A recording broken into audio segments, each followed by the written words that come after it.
Shalom, shalom. Ada semangat, amin. Meskipun cuaca hujan, rintik-rintik, meskipun hawanya dingin, kita tetap semangat memuji Tuhan, amin. Kita datang kepada Tuhan, kita beri yang terbaik pada Tuhan pada sore hari ini. Terima kasih Tuhan, kesempatan berbahagia ini kami mau datang kepada Engkau, beribadah kepada Engkau. Layakkan setiap kami Tuhan, biar setiap kami boleh datang membawa kerinduan yang mendalam, membawa hati yang haus akan Tuhan, sehingga sore hari ini ibadah kami bukanlah ibadah yang rutinitas, ibadah yang biasa, tapi kami mau ibadah yang berkenan di hadapan Tuhan, ibadah yang kudus layak di hadapan Tuhan. Maka kuasai kami sepenuhnya, Roh Kudus bekerja atas setiap kami, bila hati ini benar-benar berpaut kepada Tuhan, hati ini benar-benar meninggikan, mengagungkan Engkau Tuhan. Terima kasih Tuhan untuk bungkus dengan kuasa darah-Mu kami semuanya, sehingga kami mengarahkan hati kehidupan kami hanya kepada Engkau saja Tuhan. Di dalam nama Yesus kami mulai ibadah pada sore hari. Haleluya. Amin. Terang Tuhan buat kehidupan kita menjadi baru. Amin. Mari kita bangkit berdiri bersama-sama, kita katakan Dia Yesus mulia.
kita ngecap kebaikan Tuhan.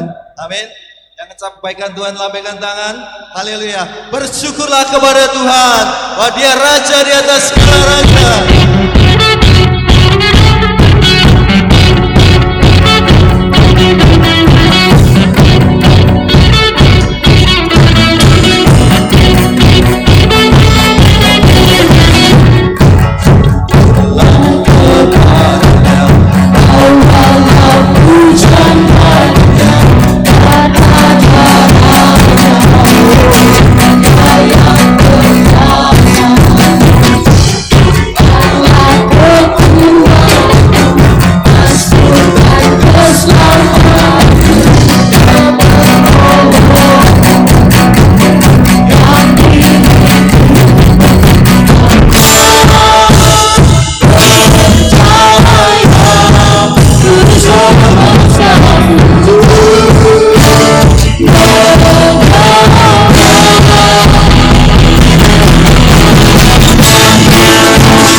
Terima kasih Tuhan.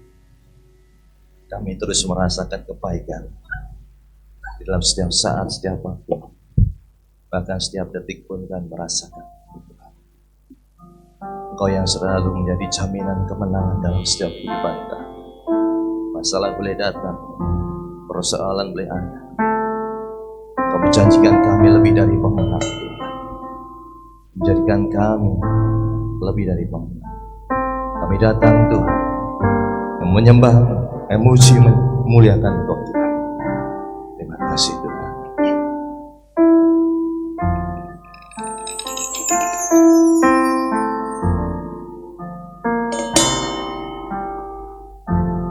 Ku menyembah dalam kudus hadirat, hampiri tata kasih karunia Bapa.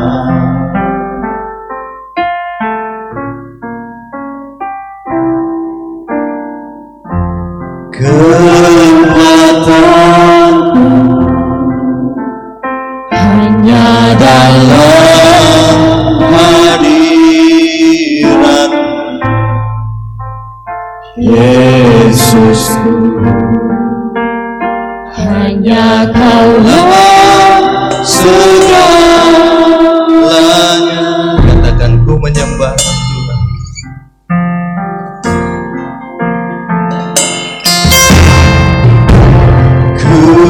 Menyembah dalam kudus hadirat, hampiri tata kasih karunia Bapa.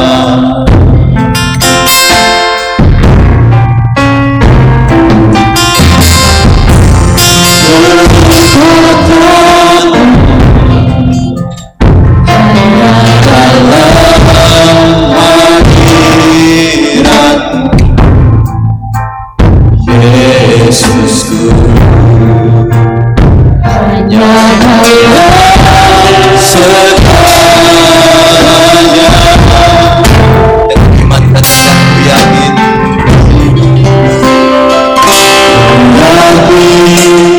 Kau hari di sini. Ku rasakan kuasa yang tak terbatas. Ku yakin Kau nyata di sini.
Kami bersyukur padamu Tuhan. Kami tinggikan, kami agungkan nama Yesus. Haleluya. Kudus, kudus dan kudus. Yesus termulia, Yesus aja. Sembah memuji namamu. Haleluya. Kudus dan kami mau menyanyi bersorak-sorai tinggikan namamu. Kami agungkan namamu Yesus Kristus yang kudus.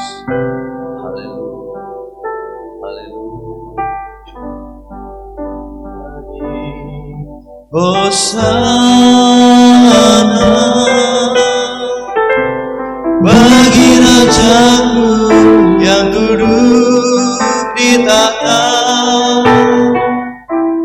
Aku muliakan dan ku agungkan, Kau layak disembah. Mari bangkit berdiri bersama-sama. Katakan punya Yesus.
Terima kasih Tuhan. Sungguh Engkau baik sepanjang hidup kami. Engkau selalu ada buat kami. Kami mau terhubung dengan Engkau. Kau layakkan hidup kami. Kau layakkan hidup kami menjadi penyembah-Mu, menjadi anak-anak-Mu Tuhan. Bawa kami masuk lebih dalam lagi. Hadirat kebersamaan dengan Engkau itu yang menjadi kerinduan kami. Kami mau melekat terhubung dengan Engkau. Terima kasih Tuhan. Terima kasih Tuhan.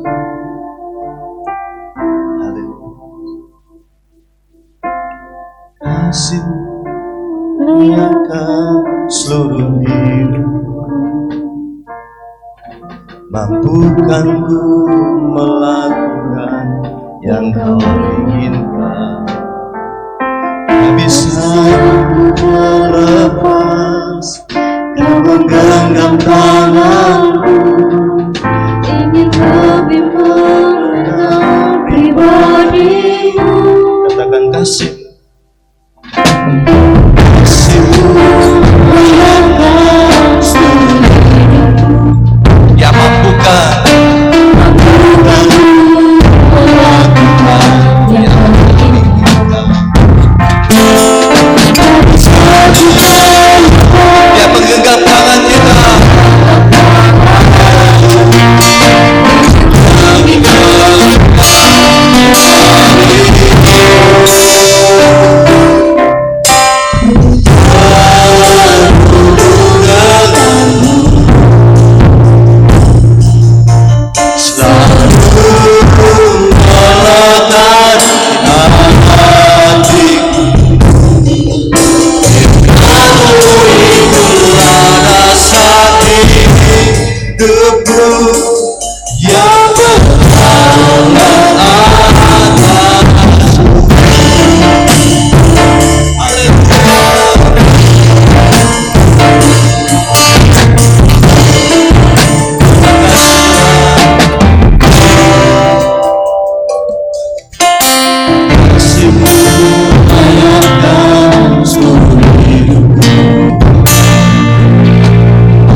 Rasakan kebaikan Tuhan malam hari ini.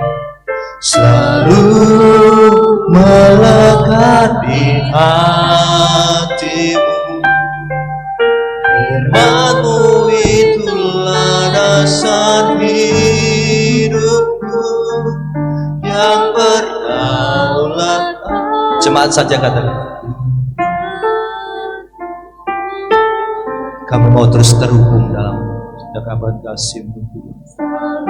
Ya Yesus, mau melekat di hati-Mu Tuhan. Haleluya.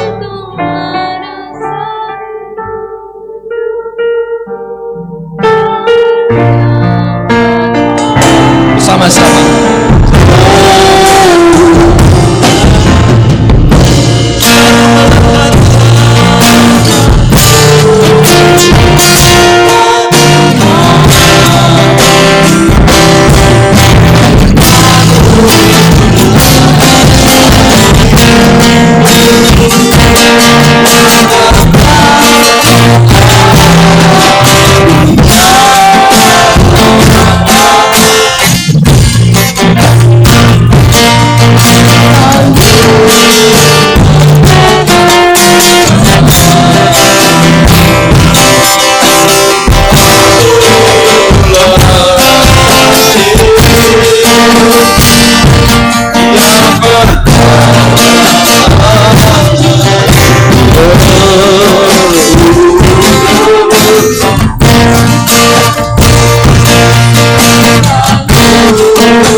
tanpa firman-Mu kami akan tersesat.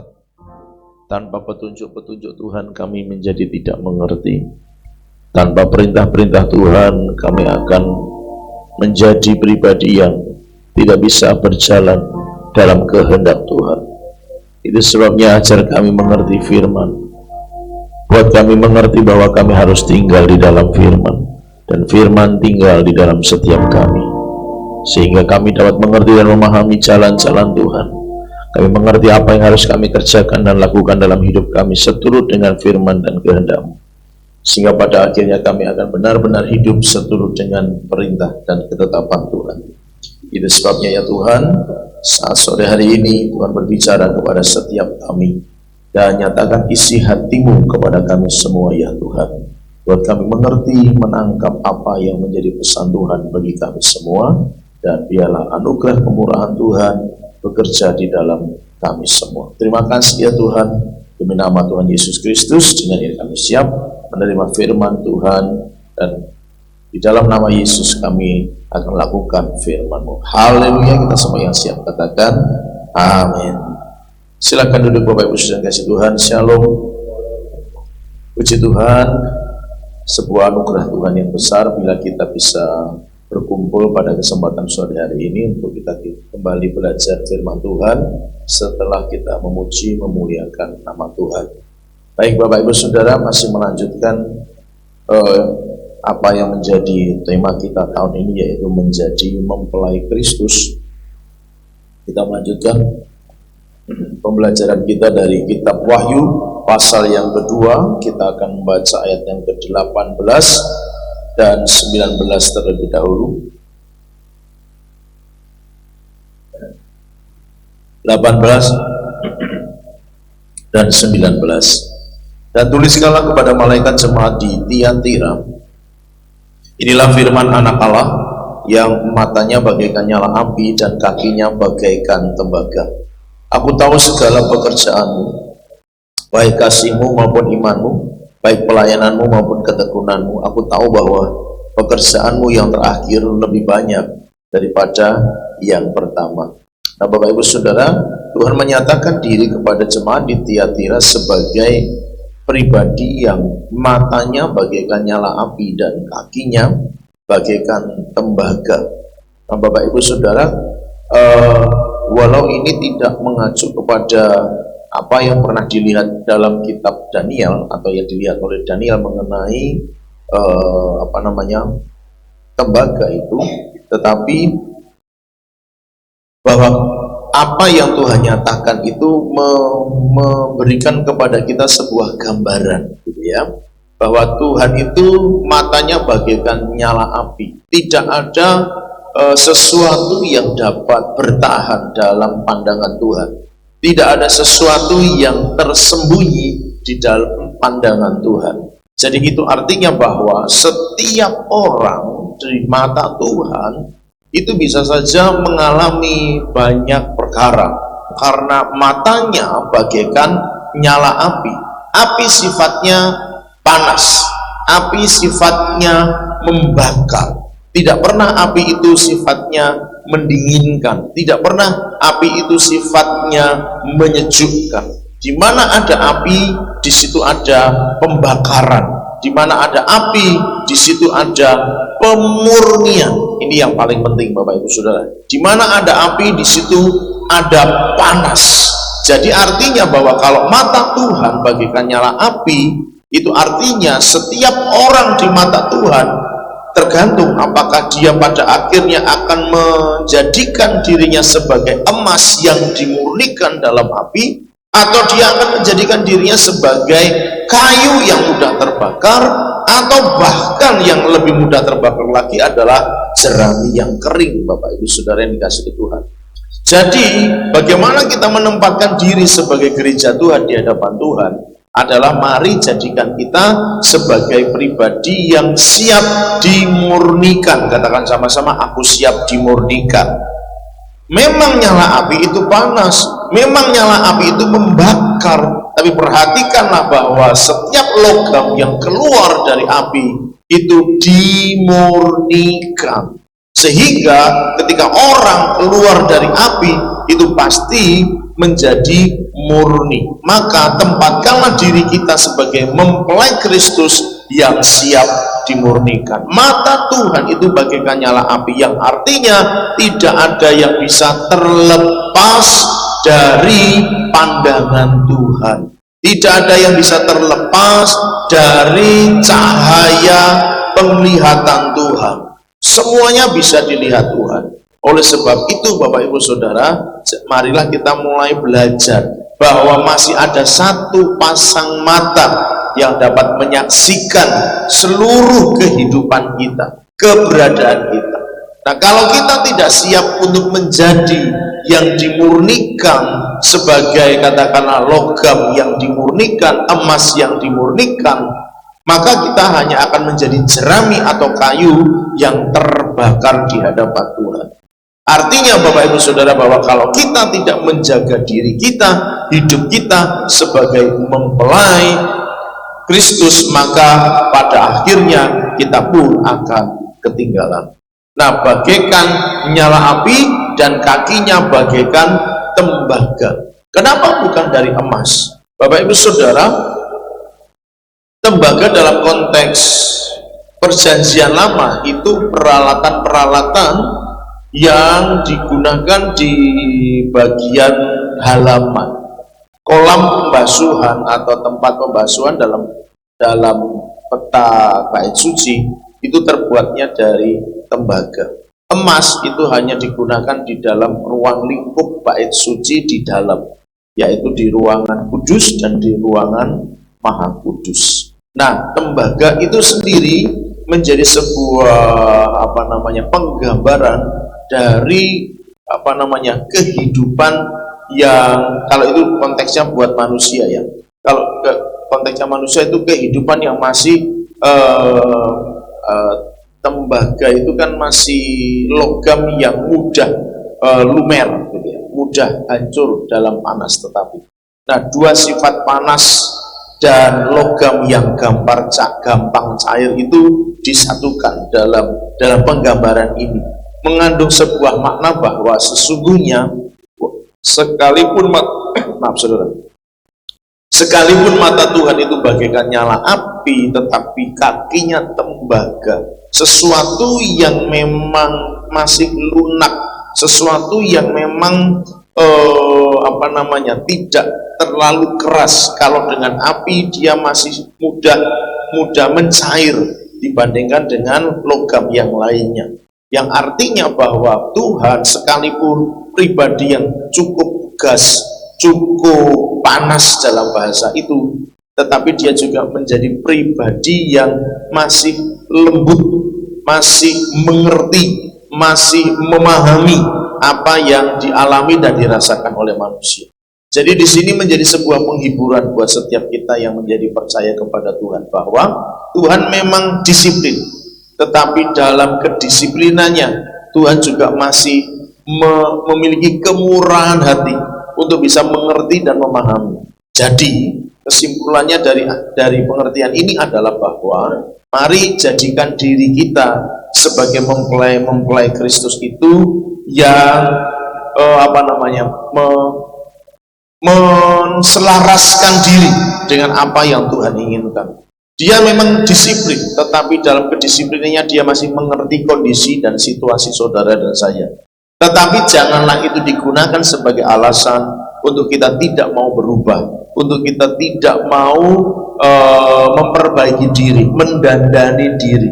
Justru dalam masa-masa di mana Tuhan masih berkemurahan, Tuhan masih beranugerah, Tuhan masih sabar, bahasa tadi saya gunakan bahasa lunak, mari kita gunakan kesempatan itu untuk berubah, gunakan kesempatan itu untuk kita berbuat lebih baik seperti yang Tuhan inginkan. Yang siap berubah katakan haleluya. Jadi Bapak Ibu Saudara, kesempatan Tuhan itu masih mengampuni, masih beranugerah, masih lunak tadi. Mari kita kemudian merubah diri kita.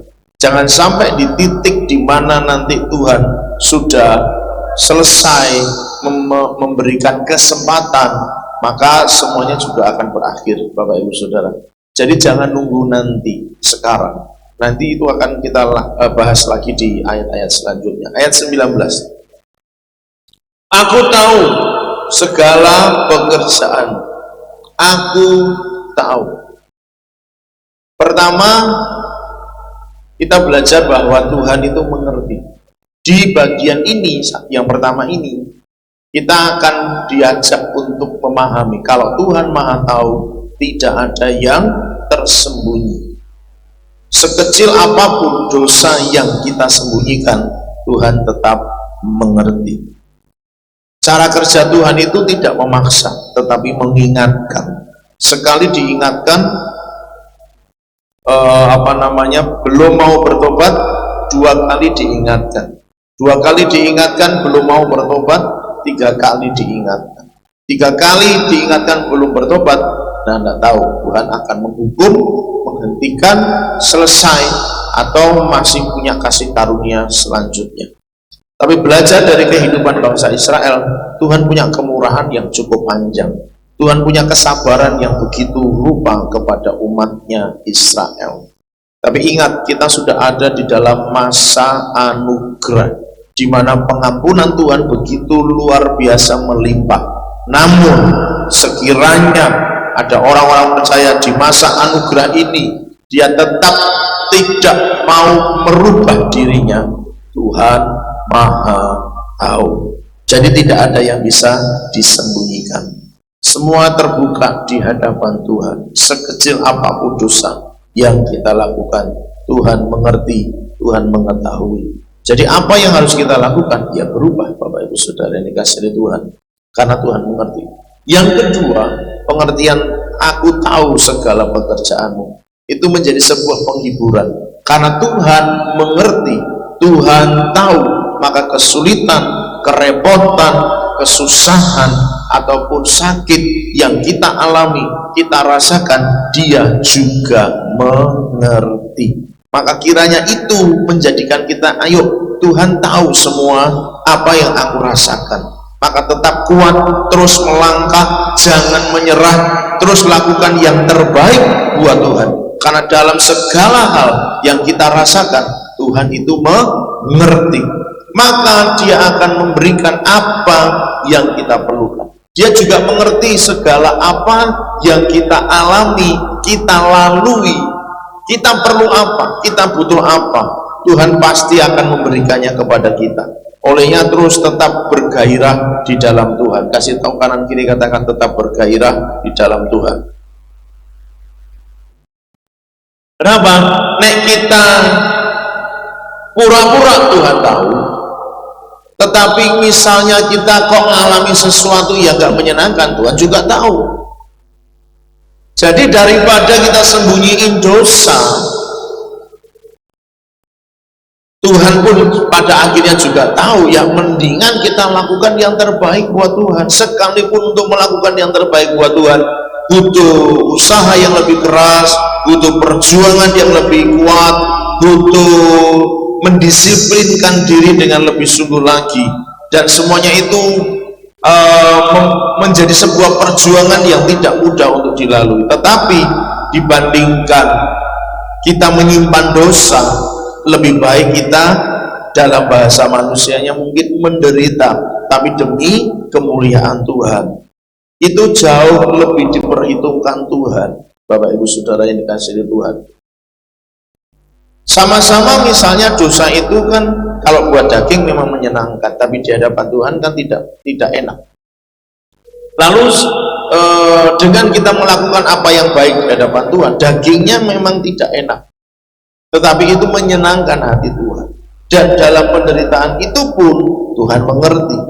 Jadi mending itu yang kita lakukan, sekalipun konsekuensinya, resikonya, harga yang harus dibayar cukup mahal untuk itu, tetapi endingnya pasti berujung pada kebaikan.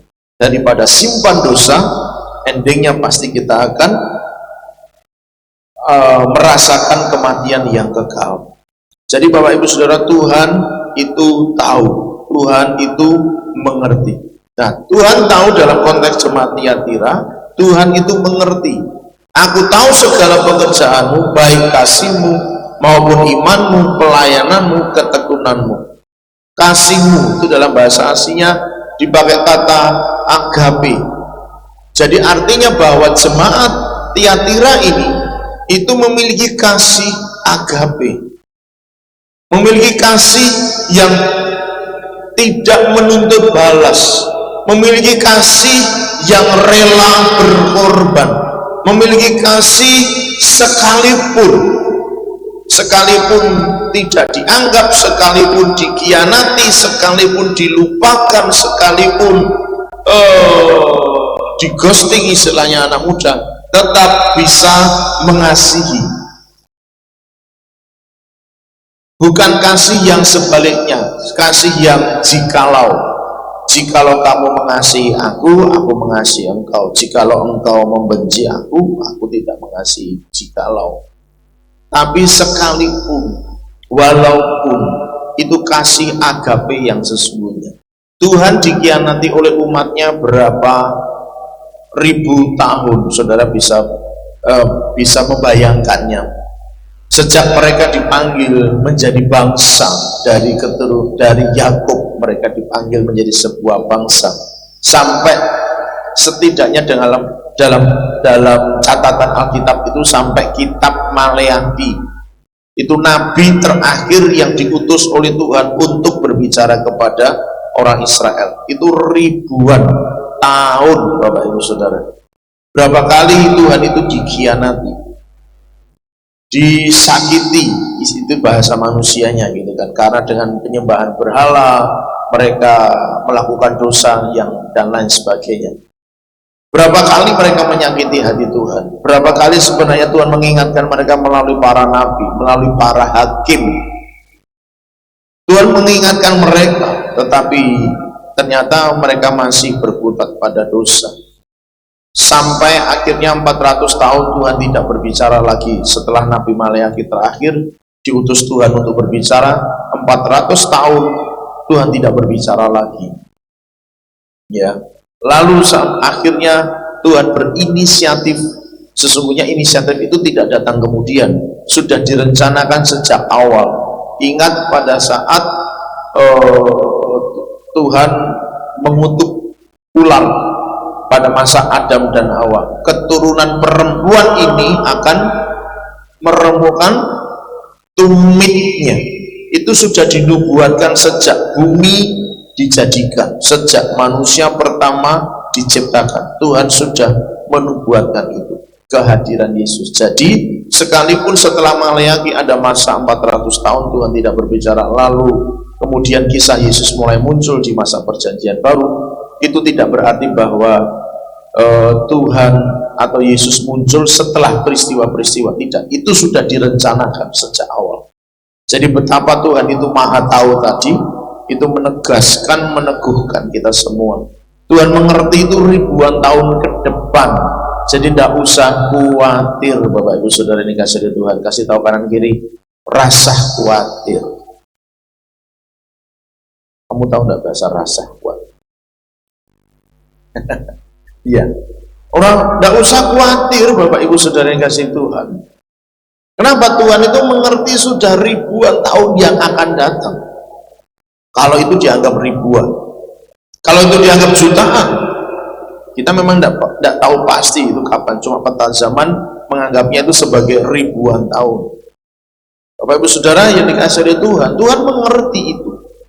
Nah, maka Tuhan menyiapkan rencana untuk hadirnya Yesus itu dalam dunia. Jadi setelah 400 tahun hadirlah Yesus. Saudara bisa perhatikan di situ. Walaupun sekalipun Tuhan itu dikhianati, dikasihi. Coba perhatikan pada zaman Yesus. Siapa yang menyangkal Yesus pada waktu Yesus masih hidup? Petrus. Lalu kepada siapa Tuhan mengatakan ini? Gembalakanlah domba-dombaku. Kenapa kepada yang mengkhianati dia justru Tuhan kasih tugas tanggung jawab gembalakanlah? Kenapa bukan kepada murid yang lain yang tidak mengkhianati walaupun sama-sama semuanya meninggalkan Yesus? Tapi setidaknya dia tidak mengkhianati. Tidak ada kata-kata aku ora kenal dia. Petrus satu-satunya murid yang dicatat mengkhianati. Tapi kepada Petrus juga Tuhan mempercayakan pelayanan penggembalaan itu. Tuhan sudah dikhianati, Tuhan sudah disakiti sebagai manusia. Dia lahir sebagai manusia, dalam keberadaannya sebagai manusia dia dikhianati itu, tapi dia tetap mengasihi murid-muridnya, khususnya Petrus. Kepada Petrus, terus apakah kamu mengasihi aku? Itu sudah saya merasa sampaikan. Lalu Bapak Ibu Saudara, bagaimana dengan kasih kita? Sebagai mempelai Kristus, kita belajar hari ini dari jemaat Tiatira. Aku tahu kasih-Mu, kata Tuhan. Aku tahu kasih-Mu itu kasih agape. Aku tahu Engkau mengasihi aku itu tanpa syarat. Aku tahu Engkau mengasihi aku itu tanpa alasan.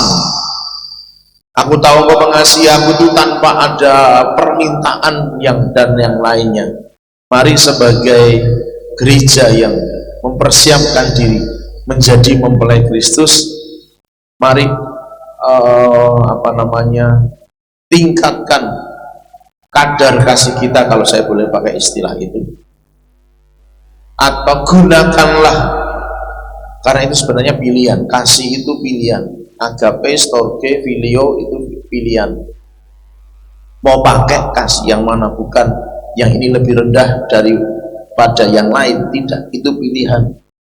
Bukan kalau kelasnya bagus bisa punya kasih agape, enggak, itu pilihan sebenarnya. Cuma tadi saya istilahkan tingkatkan itu supaya kalau hari ini kita merasa kasihnya belum seperti itu, mari istilahnya di-upgrade tadi ya. Pilihlah, ubahlah kasih kita dengan kasih agape, kasih yang sekalipun. Coba renungkan baik-baik Bapak Ibu Saudara, apakah kita sebagai mempelai Kristus, mempersiapkan diri sebagai mempelai Kristus, telah mengubah kasih kita dengan kasih agape, atau masih pakai kasih yang lain? Kalau aku dibenci, aku mengundurkan diri. Kalau aku nggak dipakai, kalau aku nggak dianggap, aku mengundurkan diri. Kalau aku dikhianati, aku juga bales mengkhianati. Bukankah kasih agape tidak seperti itu? Sekalipun disakiti, dikhianati, ditinggalkan, apapun kondisinya, tetap mengasihi. Katakan sama-sama, tetap mengasihi. Mari rubah kasih kita dengan kasih agape. Itulah kasih mempelai. Yang siap jadi mempelai Kristus, kasihnya harus pakai agape. Katakan amin. Jangan pakai kasih yang lain. Sekalipun, terapkan itu saudara, dalam segala hal. Dalam segala hal. Apakah aku tetap mengasihi sekalipun, dan seterusnya. Nah, itu harus dirubah dalam hidup kita. Kasih kita harus pakai kasih agape. Aku tahu imanmu.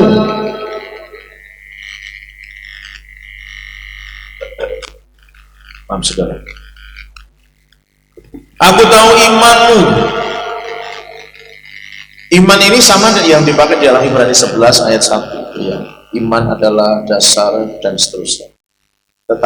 Artinya bahwa iman di situ tidak hanya sekedar percaya. Iman di situ tidak hanya sekedar sikap hati. Ya memang perlu itu. Keputusan hati untuk beriman, untuk percaya pada Tuhan Yesus itu penting. Tetapi seperti yang Yakobus katakan, iman tanpa perbuatan adalah mati. Maka orang bilang percaya sama Yesus tapi tidak pernah melakukan firman Tuhan, itu tidak beriman pada Yesus.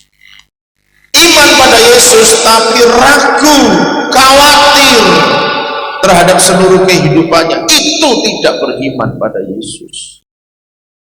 Mengaku beriman pada Yesus tetapi kehidupannya masih dipenuhi dengan banyak hal ikatan dosa, itu namanya belum beriman pada Yesus. Iman itu artinya tidak sekedar percaya atau sebuah keputusan maupun sikap hati, tetapi disertai dengan tindakan, yaitu melakukan apa yang Tuhan perintahkan. Itulah iman yang sesungguhnya. Jadi ayo Bapak Ibu Saudara belajar dewasa dalam pengertian berani mengakui keberadaan kita, berani mengakui setiap kondisi situasi yang kita alami. Ya, hari ini aku belum sungguh-sungguh beriman kepada Tuhan. Tuhan Yesus ampuni saya. Berani Bapak Ibu Saudara, dan kemudian berani merubah sikap kita, berani berbalik arah dari yang salah kepada yang benar. Itu adalah sikap mempelai. Itulah iman yang sesungguhnya. Iman yang tidak hanya sebuah sikap hati, tetapi disertai dengan tindakan. Bapak Ibu Saudara, ada yang saya pernah mendengar ini seseorang gitu ya. Nah, tidak tahu dia kok mengambil sikap seperti itu. Saya juga nggak tanya panjang lebih dalam, takut menyinggung perasaan. Jadi ada orang nih periksa ke dokter karena dia sakit gitu ya. Sakitnya sudah cukup lama, tahunan, puluhan tahun kalau nggak salah malahan. Sakit gitu. Kemudian dia periksa ke dokter. Lalu dia tidak minum obatnya. Menurut saudara, itu pengen sembuh apa enggak ya? Atau cuma mau cari informasi kayaknya gitu ya? Karena logikanya kalau orang ke dokter pengen sembuh, dia akan turuti nasihat dokter. Oh, jangan makan ini, jangan makan itu, karena makan ini berdampak begitu, makan itu berdampak begini. Itu kan saudara ya. Itu kalau percaya dokter, berarti apa yang disarankan dia ikuti. Obat yang dikasih akan diminum karena dia percaya dokter sudah menyarankan memberi obat itu pasti untuk kesembuhannya, maka dia akan minum obatnya. Sederhananya gimana? Kalau dia percaya bahwa dokter itu ngasih obat untuk kesembuhannya, dia percaya, dia lakukan perintah dokter, ya kan? Tidak usah jauh-jauh gitu. Beberapa hari yang lalu itu saya sakit gigi. Sakit giginya itu sampai kepala saya ikut sakit, saudara. Sekarang masih senut-senut, makanya ngomongnya rodo karo ngempet, karena berliur terus akhirnya gitu ya. Tapi tenang ya, liur saya tidak seperti liurnya komodo gitu ya. Kalau saudara kena liur saya sembuh malahan. Bercanda. Nah, saya ke apotek tanpa ke dokter, bilang saya sakit gigi, minta obat sakit gigi. Apotek tanya 2 macam atau 3 macam? 3 macam, saya minta 3 macam. Karena saya percaya itu obat bukan untuk meracuni saya, itu juga bukan obat untuk sakit perut, itu obat untuk sakit gigi. Saya minum, itu kan saudara. Karena saya percaya yang dia kasih bukan obat yang lain, itu bukan obat gatal-gatal, gitu kan? Itu obat untuk sakit gigi, makanya saya minum. Kecuali saya ragu, jangan-jangan cuma obat sakit perut ini, iya, mungkin saya tidak akan minum. Tapi karena saya percaya itu betul obat untuk saya yang sakit gigi, ya saya minum. Sederhana saja sebenarnya, Bapak Ibu Saudara.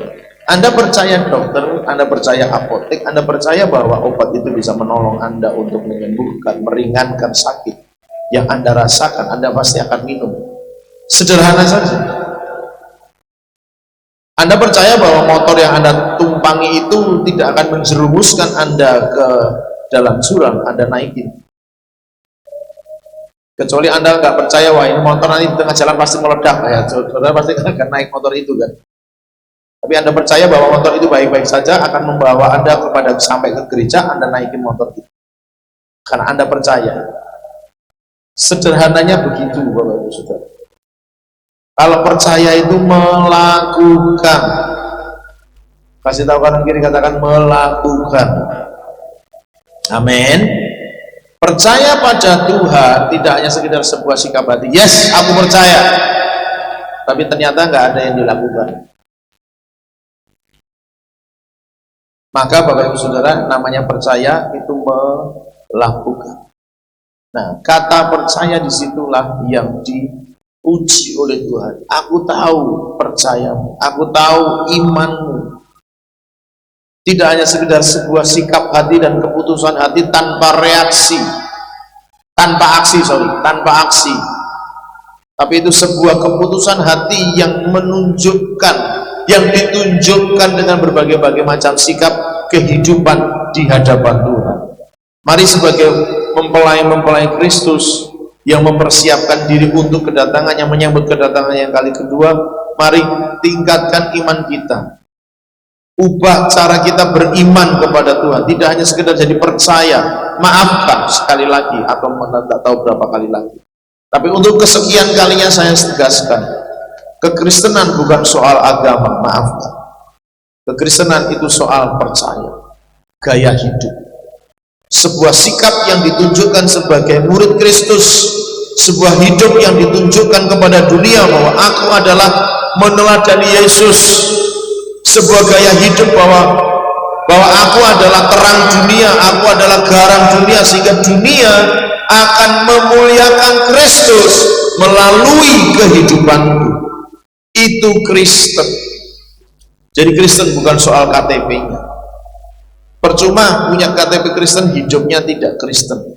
Itu iman yang seharusnya kita tunjukkan. Aku beriman kepada Kristus, aku tunjukkan bahwa aku adalah murid Kristus. Dan dunia memuliakan Tuhan karena mereka melihat sikapku, hidupku, keberadaanku. Yang sepakat katakan amin. Aku tahu yang berikutnya adalah pelayananmu. Kata pelayanan ini dipakai kata diakonia dalam kata aslinya. Itu sama dengan pada catatan Kisah Para Rasul, di mana mereka akhirnya memilih 7 orang diaken. Dari situlah muncul kata diaken, karena pelayanannya adalah pelayanan diakonia. Pelayanan diakonia itu lebih ke pelayanan kemasyarakatan kalau istilah di bangsa kita atau di sekitar kita. Artinya istilah pelayanan kemasyarakatan itu apa? Bukan pelayanan mimbar. Diakonia itu bukan pelayanan mimbar, tapi pelayanan yang menunjukkan kasih, pelayanan berbagi kasih. Tapi tidak hanya berbatas pada kalau kita bagi makanan gratis, kita ngasih uang gratis, apalagi pengobatan gratis. Bukan itu pelayanan diakonia yang sebenarnya. Itu termasuk bagian dalam pelayanan diakonia, tetapi pelayanan yang menunjukkan sosial kemasyarakatan, artinya pelayanan yang menunjukkan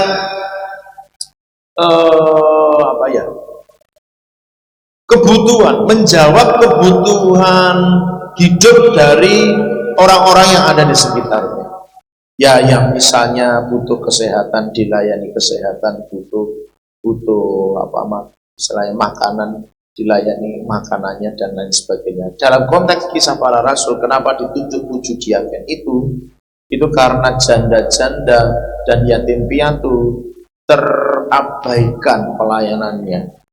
Jadi mereka tidak ada keterangan yang jelas mengenai kata terabaikan itu, tetapi ada penafsiran menunjukkan bahwa janda-janda dan yatim piatu itu tidak terlayani secara menyeluruh, holistik.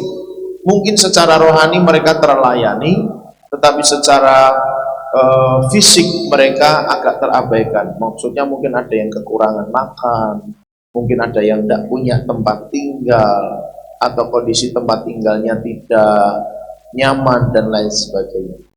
Saya sangat terinspirasi, ada sebuah gereja ketika melihat ada salah satu teman satu gerejanya yang rumahnya itu tidak layak huni. Mereka berbondong-bondong ambil bagian untuk bedah rumah, itu Bapak Ibu Saudara. Nah itulah yang namanya pelayanan diakonia sesungguhnya. Jadi jangan bangga hanya karena kita bisa melayani secara pelayanan gerejawi, tetapi yang lebih dibutuhkan adalah pelayanan kemasyarakatan. Apakah kita benar-benar bisa menyentuh sampai ke titik di mana apa yang mereka perlukan kita bisa ada di sana.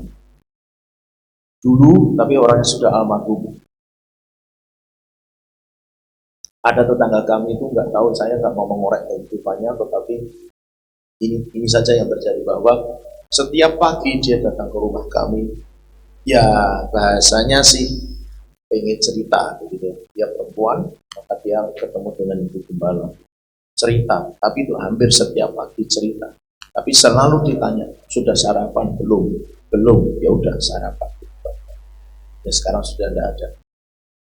Itu bisa dikatakan setiap hari, walaupun tidak betul-betul 30 hari dalam satu bulan gitu. Tapi bisa dikatakan setiap hari dia datang ke rumah. Ya sudah, dia ditanya belum sarapan, ya bisa makan. Ya kami tahu kondisi ekonomi keluarga dia gitu ya. Nah, masalah kok dia nggak makan, kita coba agak korek. Yang penting adalah kita bisa belajar melayani sampai ke titik itu. Beberapa teman tidak punya usaha, kami bangun usaha, sudah berjalan, kita serahkan kepada teman yang waktu itu ekonominya masih perlu sangat dibantu. Ya sekarang puji Tuhan sudah jauh lebih mapan gitu ya. Bahkan kalau dihitung-hitung secara nominal rupiah, pemasukan dia sudah lebih besar dari yang kami nikmati sendiri gitu. Puji Tuhan, tidak apa-apa, tapi berawal dari situ. Beberapa yang lain dengan cara dan mekanisme yang lain kami mencoba untuk membantu dan menolong. Nah, mumpung ini saya ingat, saya mau share dulu sedikit tentang ini, saya agak sedikit berbelok. Tugas saudara dan saya, CSK Family, itu tidak hanya membangun atmosfer rohani, seperti kita bikin revival worship, kita pelayanan keluar, membagi minyak, membagi urapan. Pelayanan kita tidak hanya sekedar pelayanan peperangan, menghancurkan kubu-kubu pertahanan musuh sehingga atmosfer kota kita bisa menjadi berubah. Itu harus memang kita terus kerjakan, tetapi pelayanan diakonia juga menjadi penting. Dulu memang kita melakukan pengobatan gratis, ya, tapi itu sebagian kecil dari yang bisa kita lakukan, karena itu hanya akan berhenti sampai di titik tertentu dan selesai. Yang berkelanjutan apa? Nah, itu yang perlu kita pikirkan. Saya mengajak Bapak Ibu, saya sampaikan ini supaya Bapak Ibu Saudara ngerti dulu. Bagian dari yang kita pelajari adalah aku tahu diakoniamu, pelayanan kemasyarakatanmu aku ngerti. Berarti kan bagus Bapak Ibu Saudara. Jadi Bapak Ibu Saudara, secara pribadi dimanapun Anda tinggal, kalau di lingkungan Saudara ada orang yang membutuhkan pertolongan, bantulah dia. Apapun yang dia butuhkan. Sampai hari ini masih ada orang yang kadang-kadang minta bawang merah, bawang putih ke rumah itu, masih minta. Ya tidak apa-apa, dikasih saja gitu kan. Berapa sih gitu kan. Ya bukan soal berapanya, tetapi soal jadi berkat, jadi saksi gitu ya. Nah, kemudian ke depan Bapak Ibu Saudara, terkait dengan semua informasi, bukan informasi, terkait dengan kitab nubuatan yang ditulis dalam Wahyu, apa yang harus kita lakukan? Kita harus, Bapak, maksud saya gini, Saudara dengar apa yang saya sampaikan ini, kemudian jadilah bagian di dalamnya. Jadilah bahasa apa ya? Bahasa organisasinya istilahnya begitu, jadilah tim yang baik. Saudara ini bergerak di bagian itu, saudara itu bergerak di bagian ini, dan seterusnya, dan kerjakan secara maksimal. Tidak ada lagi kata, pulang buat motor sakit, no, tidak ada CSK Family yang bilang begitu. Kasih tahu orang kiri, ojo ngomong kayak begitu. Saya ngajarin saudara nggak boleh bilang begitu. Saya keras dan tegas soal itu. Nggak boleh ada yang bilang aku nggak bisa. Kalau Anda merasa nggak bisa, belajarlah kepada saya. Gitu kan, supaya Anda bisa. Persoalannya kadang-kadang bukan karena nggak bisa, nggak mau. Kalau memang nggak bisa, belajar bisa kan? Apa yang nggak bisa? Saya pasang keramik itu nggak bisa, tapi karena saya ngeliatin orang pasang keramik dari awalnya nggak bisa, jadi bisa walaupun tidak mahir.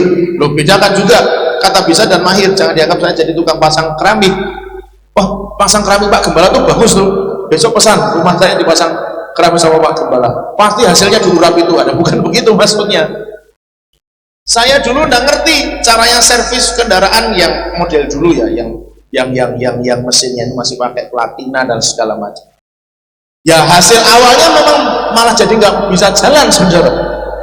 Mobil ayah saya bongkar kemaki begitu, saya bongkar sendiri malah nggak bisa jalan. Di starter pun nggak bisa nyala. Tapi itu awal belajar ya pasti selalu begitu. Tapi pada akhirnya jadi bisa, walaupun tidak mahir, juga tidak jadi montir gara-gara itu.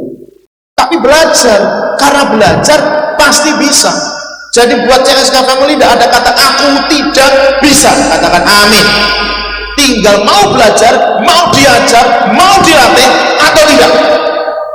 Nah, pelayanan diakonia ke depan, kita mesti mikirin kota kita. Kita kan nggak tahu situasinya jadi apa.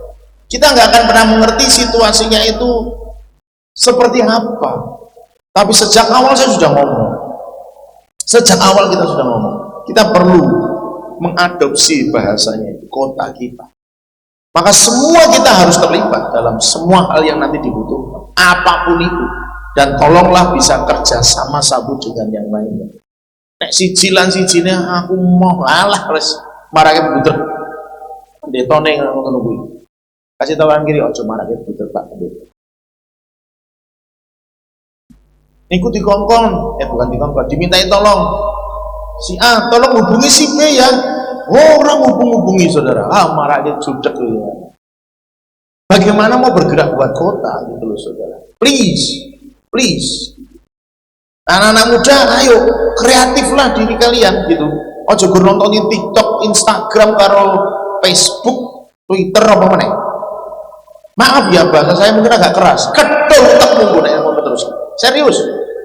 Mana Anda punya kepekaan dengan rumahmu sendiri? Tidak ada. Pak, bapak ibumu jungkir wali raka-rukaran kowe punya kel HP we. Esuk ati bengi. Sing koyo ngono ki bertobat. Serius ini saya. Makanya saya kebaca senyum biar dikira serius. Enggak. Tapi serius. Anda mau kerjakan apa? Anda mau hasilkan apa? Hidupmu itu jauh akan lebih menyusahkan. Bukan menyusahkan. Hidupmu itu akan jauh lebih susah dari generasi kami. Serius. Kalau Anda tidak benar-benar survive dengan hidupmu, ketinggalan kalian. Dan jangan pernah ikut-ikutan dengan yang lain, itu yang bahaya. Kalian ngerasa, oh iya, kanca-kancane ngono, aku kurang di kanca melu wae lah. Walah bahaya, malah tambah sesaat. Jadi semua harus terlibat aku. Karena anak muda harus belajar kreatif dan mau kerja. Itu Pak Erik didik begitu. Kalian harus ngerti itu. Kalian jadi anak Tuhan, orang percaya tidak hanya untuk sekedar jadi orang Kristen. Orang nek jak dolan mangkat, nek jak kebaktian ra mangkat, piye to? Sregep ke gerejanya begitu. Nah, kembali. Jadi kita harus punya pemikiran pemahaman. Saya sudah ada konsep. Cuma kalau konsep saya sampaikan ini direkam. Jadi tidak perlu. Tapi dulu saya sudah pernah membahas di ranah pengurus. Saya berharap pengurus masih nangkep apa yang saya sampaikan. Jadi kita ini harus bisa menyiapkan sesuatu. Kalau nanti beneran bahwa yang terjadi adalah kita semua masuk dalam masa kesusahan besar, tidak bisa membeli, tidak bisa menjual, kita mau gimana? Itu yang mesti Bapak Ibu Saudara tangkap. Jadi kalau kemudian nanti saya sarankan, ayo semuanya sekarang beli ember, ayo semuanya sekarang beli benih, ayo semuanya sekarang nanam apa, jual apa, beli apa. Saudara mesti belajar sepakat untuk itu. Karena kita nggak akan pernah tahu apa yang akan terjadi nanti. Nah, kita mesti jadi yang pertama bisa menolong mereka yang ada dalam keterpurukan. Gereja, saudara dan saya, baik pribadi maupun kumpulan ini, harus bisa menjadi jawaban yang pertama kali untuk mereka yang membutuhkan. Jadi kalau kemudian semuanya maaf bicara hanya menuruti, aduh aku nggak bisa, aku males, aku susah, emoh nek wis nganggo emoh ngono ki paling ngono saudara. Jadi pelayanan diakonia itulah ciri mempelai Kristus, katakan amin. Pelayanan kemasyarakatan itulah, pelayanan sosial itulah yang ciri dari mempelai Kristus. Maka ayo tingkatkan pelayanan diakonia kita. Ya, ini kalau kepada jemaat saya mau sampaikan. Saya mengajak Bapak Ibu Saudara untuk memiliki kas gereja yang besar, bukan untuk kekayaan, untuk memperkaya diri kita supaya punya fasilitas yang banyak. No, salah. Jangan salah dalam memahami apa yang saya sampaikan. Saya meminta kepada pengurus, ayo pikirkan piye carane ngembangke kas gereja, memperbanyak keuangan gereja, memperkuat keuangan gereja. Sudah ngerti di sana terjadi tanah longsor, bisa segera kirim bantuan ke sana. Ora sangat ayo iuran, deadline tanggal sakmene, tanggal sakmono ya rene sing mangkat itu loh saudara. Repot. Keuangan gereja kuat.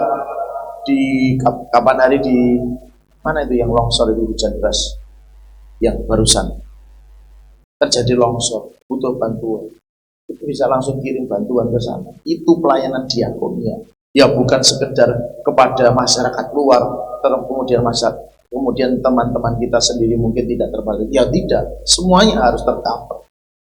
Itu pelayanan diakonia yang saya maksudkan. Maka Bapak Ibu Saudara tolong nangkep, Pak Erik itu ngajari kemakmuran, ngajari sugih, kudu sugih, karena di luar sana banyak orang yang butuh bantuan. Katakan amin. Kasih tahu kanan kiri, kudu sugih. Tapi bukan untuk memperkaya diri sendiri, please. Jadi jangan salah gitu loh saudara. Jangan salah. Kalau diajari supaya bisa kaya itu memang kekayaanmu. Saya cuma nitip gitu istilah saya. Bukan saya lah. Gereja nitip kekayaan itu kepada saudara. Saudara cari kekayaan. Nek sudah suke sumbang non gereja. Gerejanya bisa nyumbang wong liyane. Yang mengerti katakan haleluya. Jadi begitu prinsipnya. Bukan untuk diri kita. Mau kaya saya sekaya apa sih yang kita mau cari? Toh pada akhirnya semuanya juga ditinggalkan. Tapi mumpung masih bisa kejar itu. Maaf, ini hanya sebuah kemirisan yang terjadi. Kantong-kantong Kristen itu kan sekarang sudah jadi kayak begitu, itu hanya karena faktor apa saudara? Karena mereka nggak bisa makan. Ada yang datang bawa makanan nawarin tidak suci. Terus saya sudah berubah sudah sekarang. Hanya karena makanan. Kenapa gereja nggak sigap terhadap itu? Saya kadang-kadang gemes juga terhadap diri saya gitu kan. Gereja itu orang gitu. Ngerti kancane ra iso mangan kok kirim panganan gereja gede-gede wae remo. Kenapa mesti gereja yang seperti kita yang harus memikirkannya? Bukan, ya sudahlah itu terbang. Tuhan panggil kita untuk melakukannya, katakan amin. Tuhan panggil kita untuk melakukannya. Ya saudara mesti siap sedia bersama dengan saya. Supaya jangan sampai itu dalam tanda kutip terbeli hanya karena faktor perut mereka. Kan gitu loh. Saudara mesti paham itu. Mereka yang dalam kondisi keadaan susah itu sudah tidak mikir panjang. Aku butuh ini, kalau ada orang ngasih seperti ini yang aku butuhkan, ya aku ikut dia. Kenapa bukan gereja? Nah itu harus jadi keprihatinan kita. Maka di bagian inilah saya, maaf mungkin agak panjang. Pelayanan diakonia itu ciri mempelai Kristus. Jadi kalau Anda tidak peduli dengan lingkunganmu, maaf anak-anak muda sekali lagi ingat baik-baik. Kalau engkau nggak pernah peduli dengan rumahmu, nggak peduli dengan lingkunganmu, jangan sebut engkau gereja, jangan sebut engkau anak Tuhan, jangan sebut engkau Kristen.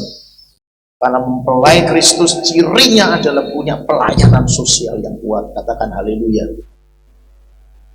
Jadi Bapak Ibu mohon maaf kalau saya mungkin ketemu mereka, saya bentak mereka, saya marahin mereka, joker-joker itu. Maafkan ya, saya minta izin dulu. Jadi kalau saya marahin mereka, Anda marah kepada saya akan berhenti marah. Saya akan berhenti didik mereka. Karena saya tahu mereka harus dididik secara lebih benar, lebih baik di hadapan Tuhan. Olehnya, ayo sama-sama kita bangun pelayanan kita. Aku tahu ketekunanmu. Kata tekun itu dalam bahasa aslinya lebih mengarah kepada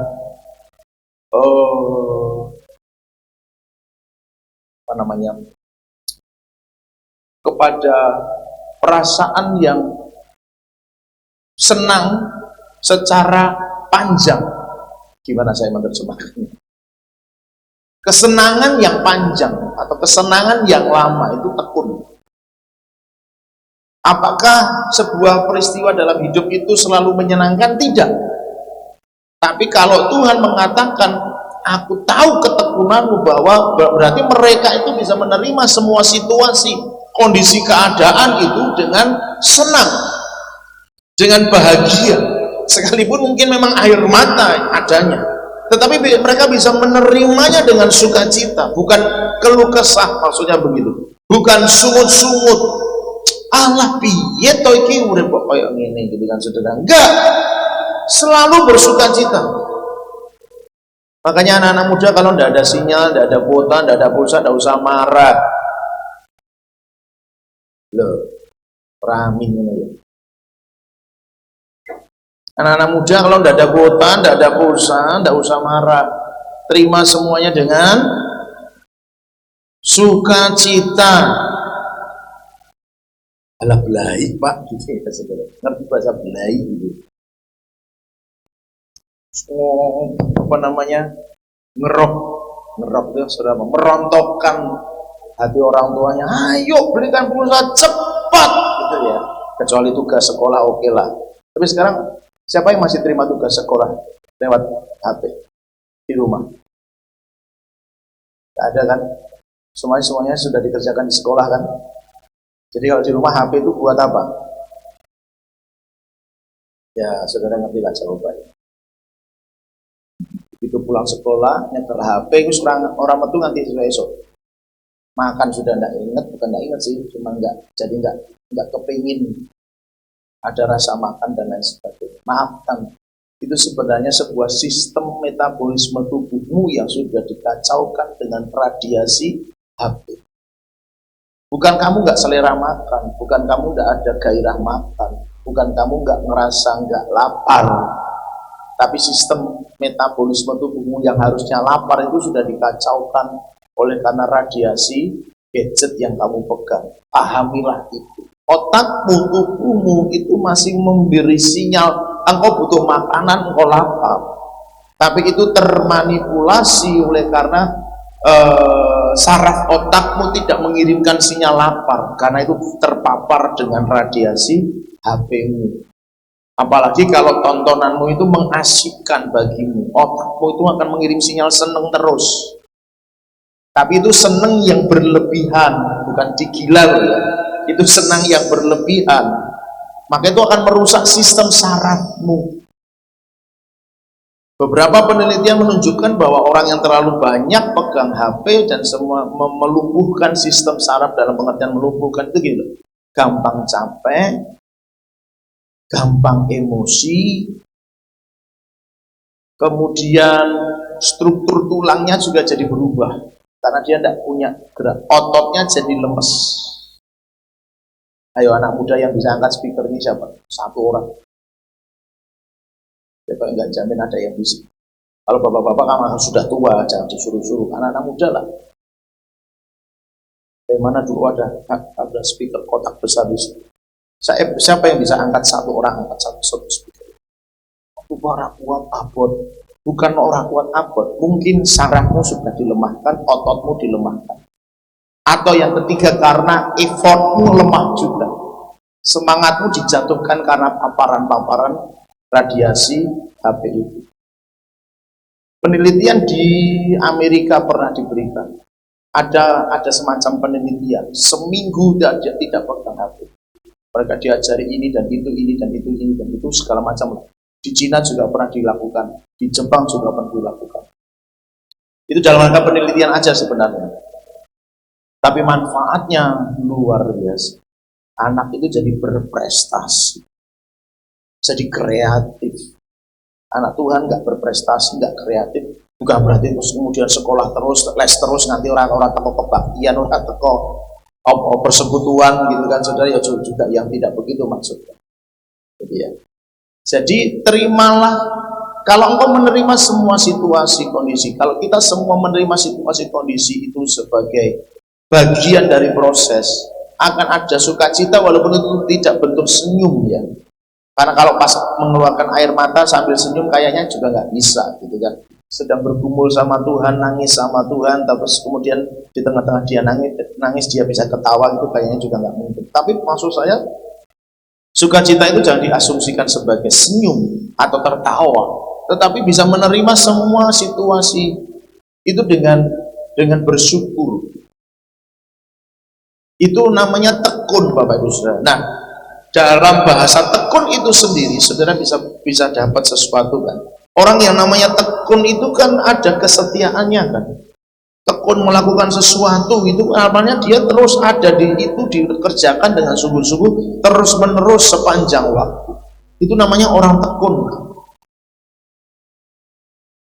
Maka arti tekun dalam bahasa aslinya itu kesenangan yang panjang, itu adalah memang orang bisa merasa, ya aku menikmatinya. Walaupun mungkin itu memang air mata yang keluar, tapi aku bisa menikmatinya. Bukan karena kita, pasti jelas. Karena kalau daging kita, manusiawi kita, pasti akan selesai. Sudah sejak lama. Tapi kenapa kita bisa kuat? Kenapa kita bisa mampu menjalaninya dengan senang, dengan sukacita dalam waktu yang lama? Kenapa bisa tekun walaupun banyak deraan, banyak siksaan, mungkin banyak penderitaan, banyak air mata yang harus dicurahkan? Kenapa bisa tekun? Karena ada Roh Kudus yang menguatkan hati kita. Katakan amin. Hanya ada Roh Kudus, hanya Roh Kudus yang mampu membuat kita jadi kuat seperti itu, Bapak Ibu Saudara. Gak ada yang lain. Gak ada yang lain. Nah, perhatikan. Kata kasih, kata kasih, kata iman, pelayanan, ketekunan dalam bahasa aslinya itu bentuknya tunggal. Perhatikan ayat kalimat berikutnya, ayat 19. Aku tahu bahwa pekerjaanmu yang terakhir lebih banyak daripada yang pertama. Itu bentuknya jamak. Ya memang dipakai kata lebih banyak gitu ya. Itu bentuknya jamak. Jadi sebenarnya Bapak Ibu Saudara, hidup kekristenan kita harus mengalami peningkatan. Dulu 1, sekarang berubah jadi 2. Dulu 2, sekarang berubah jadi 4. Dulu 4, sekarang harus bisa berubah jadi 8. Jemaat Tiatira itu sudah punya kasih, punya iman, punya diakonia, punya ketekunan yang bagus di awal. Tapi yang terakhir lebih banyak dari yang pertama. Berarti ada peningkatan. Kasih tahu kanan kiri, katakan harus meningkat. Amin. Jangan kemerosotan, jangan menurun, jangan mengurangi, harus justru meningkatkan. Kecuali, maaf saudara, kecuali Tuhan memang memindahkan panggilan itu kepada yang lain. Tapi jangan pernah mengurangi. Karena harusnya yang kedua atau yang terakhir lebih banyak. Ada peningkatan. Itulah mempelai, Bapak Ibu Saudara yang dikasihi Tuhan. Dulu berdandanya hanya sederhana, sekarang bisa lebih cantik, lebih indah, lebih mengagumkan. Itu kan kalau bahasa Matius 25 itu ya, gadis bodoh bijaksana. Dulu dandanya cuman sekilas, tapi sekarang itu lebih bagus, lebih luar biasa, lebih mempesona, lebih mengagumkan. Harus ada peningkatan, Bapak Ibu Saudara, sebagai mempelai Kristus. Harus ada sesuatu yang lebih lagi bisa kita kerjakan dan lakukan untuk Tuhan. Jadi Bapak Ibu Saudara yang dikasihi Tuhan, coba periksa lebih dalam lagi. Apakah ada peningkatan atau tidak? Atau justru maaf bicara kita mengurangi bagian yang bisa kita kerjakan lebih. Maka Bapak Ibu Saudara, saya mendorong kepada kita semua supaya sebagai gereja yang sedang mempersiapkan diri untuk jadi mempelai Kristus di akhir zaman ini, ayo tingkatkan dalam banyak hal. Bahkan kalau saya boleh katakan dalam segala hal. Kemurahan hati kita, pemberian kita, taburan kita, tingkatkan Bapak Ibu Saudara. Pelayanan kita, kesetiaan kita, iman, kasih, pengharapan kita, tingkatkan semakin besar semakin besar. Kalau bahasa ini kita pakai lebih banyak, lebih banyak, lebih banyak lagi. Jangan dikurangi, jangan dipotong. Itulah sebabnya kenapa sejak awal waktu Tuhan berfirman kepada orang Israel, kamu akan jadi kepala dan bukan ekor, supaya kamu bisa berbuat lebih banyak. Jangan sampai kemudian setelah diberkati justru menghambakan diri pada apa yang disebut sebagai berkat Tuhan. Jadinya itu berkat dari setan malahan, bukan dari Tuhan lagi. Kenapa? Orang jadi menghambakan diri karena merasa, wah aku harus lebih banyak lagi, tetapi waktunya malah habis untuk itu, untuk Tuhan jadi berkurang. Bapak Ibu Saudara, coba renungkan baik-baik. Bukankah lebih banyak itu artinya bisa lebih banyak hal yang bisa kita lakukan dan kerjakan di dalam Tuhan dan untuk Tuhan?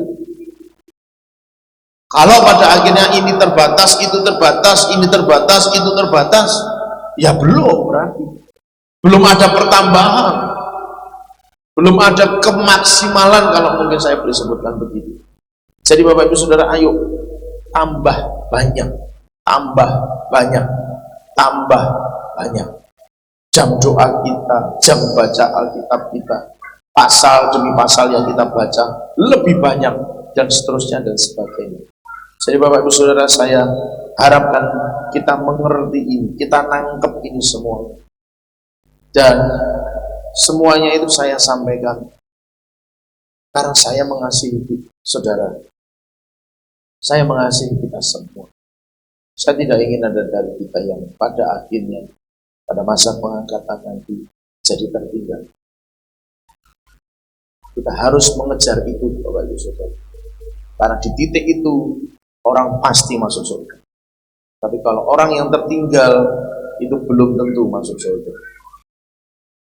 Jadi ayo sama-sama kita kerjakan hidup kita ini menjadi mempelai Kristus. Siapkan diri kita ini untuk jadi mempelai Kristus. Mari kita datang pada Tuhan.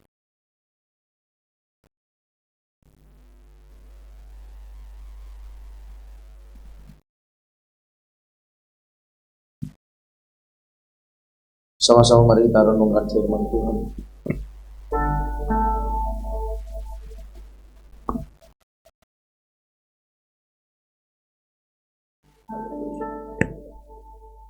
Terima kasih.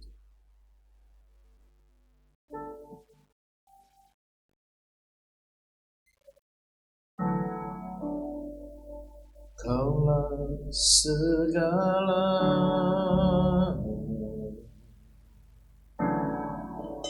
di dalam hidupku,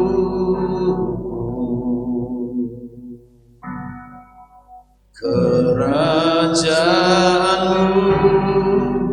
kebenaranmu itu bagianku.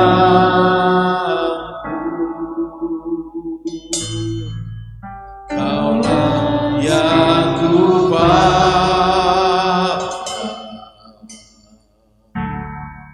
selama hidupku,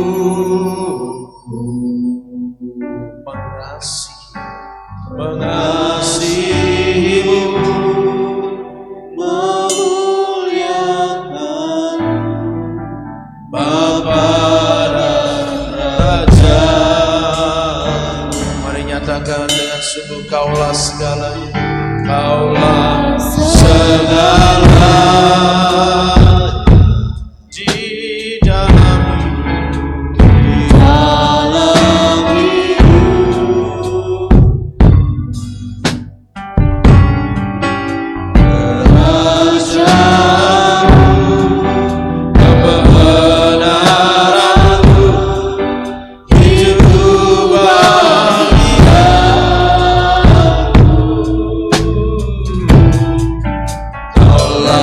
yang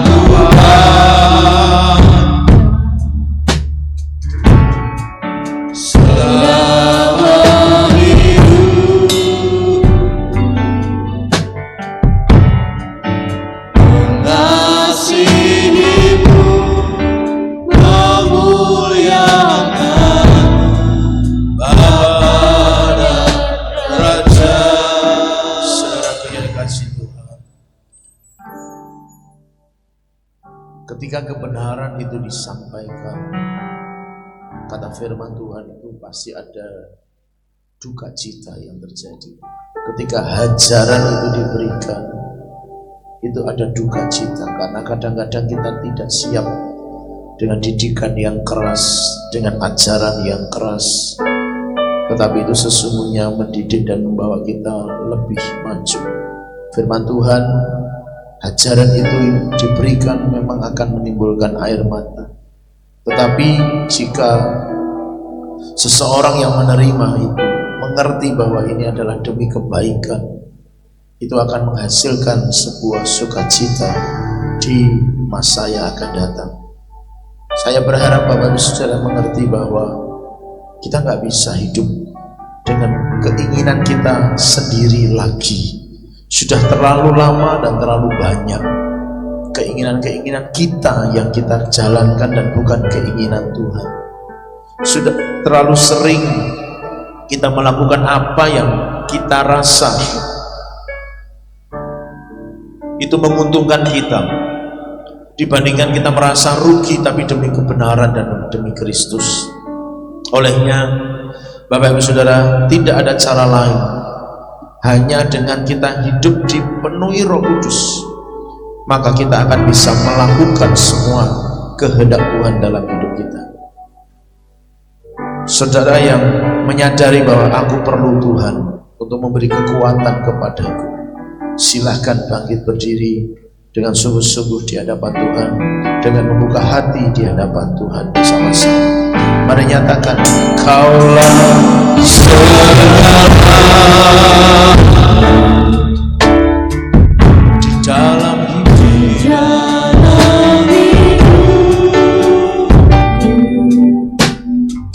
naikkan ini sebagai pernyataan hati kita kepada Tuhan.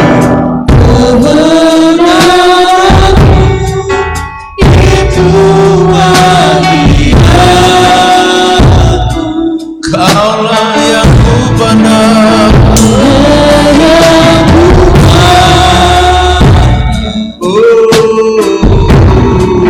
selama hidup mengasihi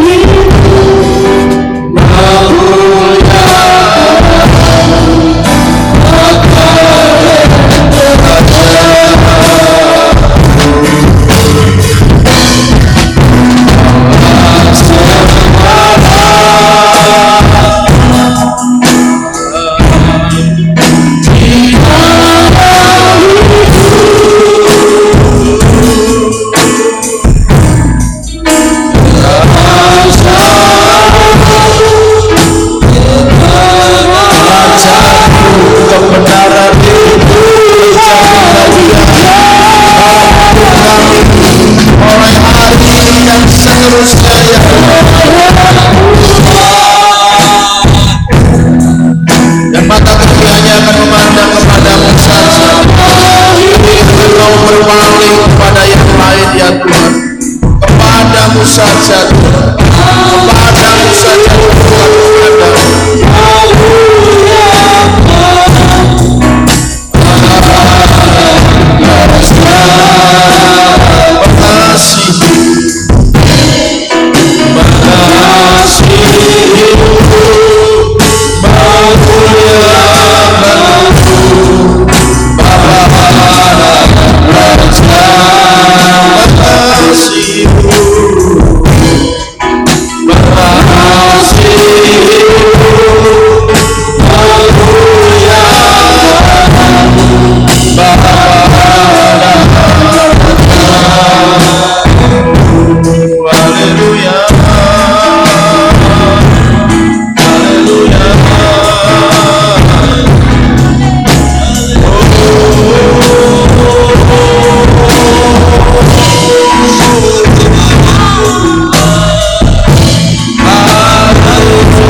saudara yang sungguh-sungguh rindu untuk menyenangkan hati Tuhan, hidup sesuai dengan firman Tuhan, sekalipun itu masih membutuhkan sebuah proses. Saya sangat mengerti proses itu, tetapi hari ini saya rindu kita menyatakan niat yang kuat untuk Tuhan, aku mau hidup seturut dengan kehendak-Mu. Saudara yang sungguh-sungguh rindu untuk itu, mari taruh tangan kanan di dada. Hamba berdoa melalui tangan-tangan ini kiranya Tuhan menjamah hati kami, kerinduan kami semua untuk semakin dekat melekat padamu, kerinduan kami untuk hidup seturut dengan firman dan kehendak. Kiranya Tuhan, Engkau akan mengaruniakan kepada kami kekuatan, kemampuan untuk kami boleh berjalan dalam firman demi nama Yesus Kristus. Maka hari ini hamba berdoa, segala apapun yang selama ini mungkin mereka tidak sadar bahwa mereka sedang dibelokkan arah oleh iblis, hamba berdoa dalam nama Yesus, setiap hati aku rebut dalam nama Yesus Kristus menjadi milik Kristus sepenuhnya dan dimeteraikan dengan darah anak domba Allah. Segala tipu daya iblis yang selama ini pernah ada, segala panah api si jahat yang selama ini tertancap, segala macam apapun yang dikerjakan oleh roh jahat penguasa bunuh pemerintah di udara yang membuat perjalanan kami menjadi salah di hadapan Tuhan, dengan ini aku ikat, cabut sampai ke akar-akarnya demi nama Yesus. Aku lempar keluar ke tempat yang Tuhan sediakan dan tidak pernah kembali lagi. Setiap hati yang hari ini mendengar firman dan yang merindukan untuk diubah oleh Tuhan, sekarang aku ganti dengan hati yang baru di dalam nama Yesus Kristus.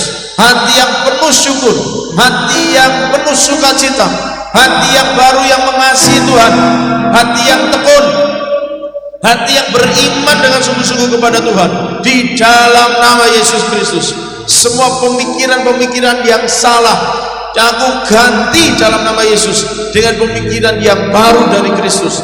Cahaya terang kemuliaan Tuhan menyinari pikiran dan hati kami semua mulai hari ini dan seterusnya di dalam nama Tuhan Yesus Kristus. Dan biarlah kuasa Tuhan akan menjadikan kami sempurna dan siap menjadi mempelai Kristus. Kapanpun Tuhan datang sebagai mempelai gereja, kami telah siap untuk menyongsong kedatangan-Mu. Olehnya Tuhan, jamah hati kami, jamah hati kami, jamah hati kami Tuhan, dalam nama Yesus. Biar kuasa Tuhan mengalir bagi kami semua. Aku nyatakan dalam nama Yesus, tidak ada lagi hati yang kecut dan tawar, tidak ada lagi hati yang bersungut-sungut. Mulai hari ini aku nyatakan dan aku ciptakan atas kami semua hati yang mengasihi, hati yang penuh syukur kepada Tuhan, hati yang penuh sukacita, hati yang penuh kebahagiaan, hati yang penuh dengan gairah untuk menyenangkan dan memuliakan Tuhan seumur hidup demi nama Tuhan Yesus Kristus. Dimeteraikan semuanya dengan darah anak domba Allah atas setiap kami, terjadi, tergenapi, termeterai atas kami semua demi nama Yesus Kristus. Kami mengucap syukur Tuhan. Terima kasih Tuhan. Terhubung denganmu, selalu melekat di hatimu. Firman-Mu itulah dasar hidupku yang berdaulat atas terhubung denganmu.